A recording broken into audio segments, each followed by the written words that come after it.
In this presentation from Northwestern Ophthalmology, we discuss dysphotopsia, a clinical condition not uncommon after uneventful cataract surgery and often underdiagnosed.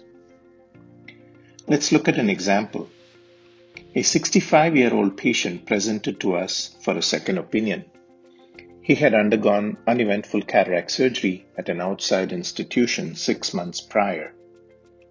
While the overall visual acuity was excellent after cataract surgery, the patient constantly noted that there was a shadow that was in the shape of a half circle and present on the right side of his visual field in the right eye.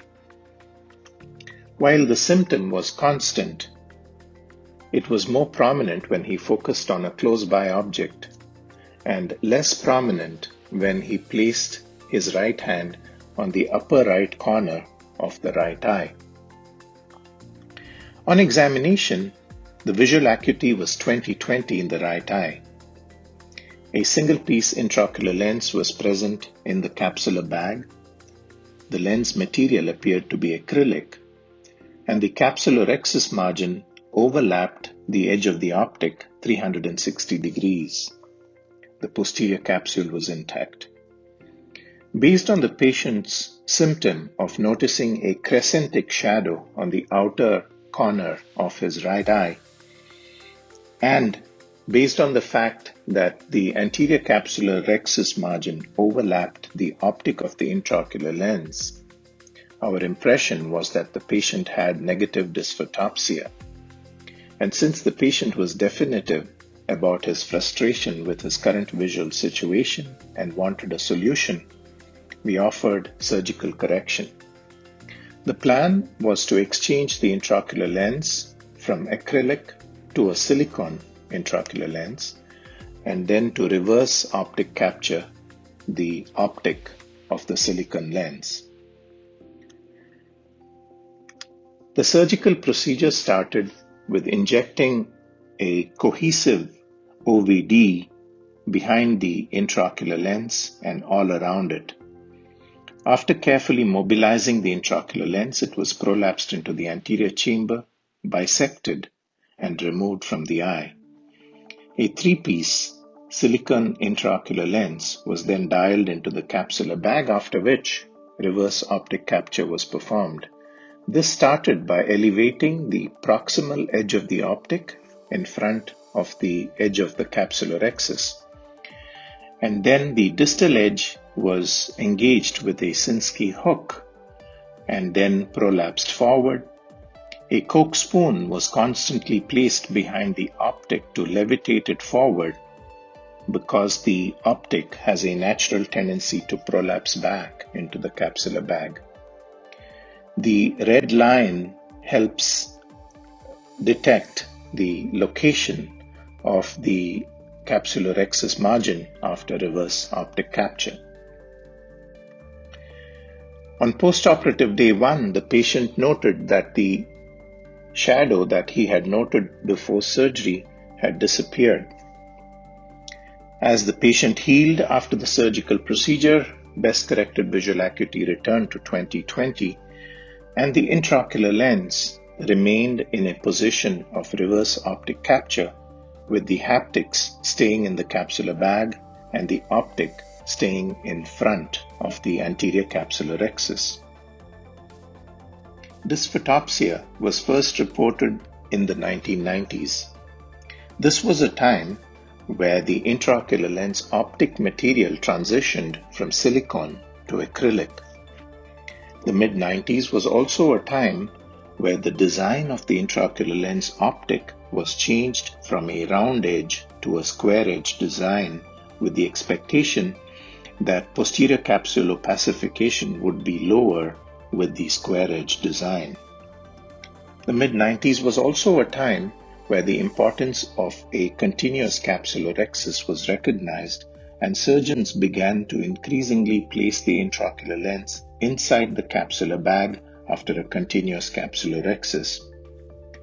Dysphotopsia is of two varieties. Patients with positive dysphotopsia complain of seeing starbursts or arcs of light in any situation where the surroundings are illuminated. The cause for positive dysphotopsia is thought to be the square edge design and the acrylic material of the intraocular lens optic.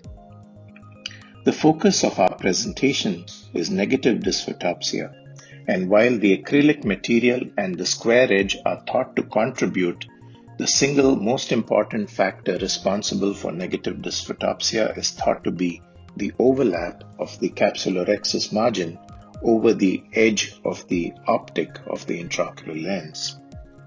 Ray tracing diagrams, such as the one shown to your right from Jack Holliday, provide a clear explanation for why patients with negative dysphotopsia see a dark crescent over the temporal side of the visual field. The management of negative dysphotopsia, like was seen in our patient, is predominantly surgical in those situations where the symptom is persistent and not acceptable to the patient. In summary, negative dysphotopsia is reported in approximately 15% of patients on post-operative day 1 following uneventful cataract surgery. The symptom, thankfully, is much less noticeable over the course of the first few months, and spontaneous resolution is reported in a large percentage of patients. It may be best to delay any kind of intervention until approximately 6 months have gone by following cataract surgery to provide adequate time for spontaneous resolution. But approximately 3% of patients report persistent and bothersome symptoms, in which instance surgical management becomes the only option. Surgical maneuvers to minimize negative dysphotopsia are also indicated in the second eye of patients who reported negative dysphotopsia in the first eye. The broad principles to keep in mind are the following.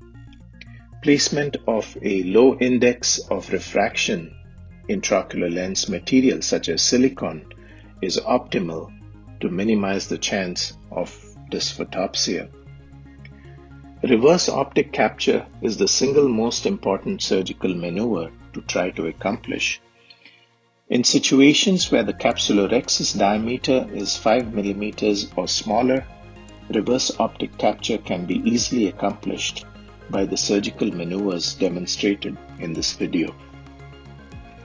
In situations where the capsulorhexis is larger than 6 mm, or in situations where there is a peripheral extension of the anterior capsulorhexis, sulcus placement of the intraocular lens with the optic secured anterior to the capsulorhexis margin can help resolve bothersome negative dysphotopsia symptoms. Thank you for your attention.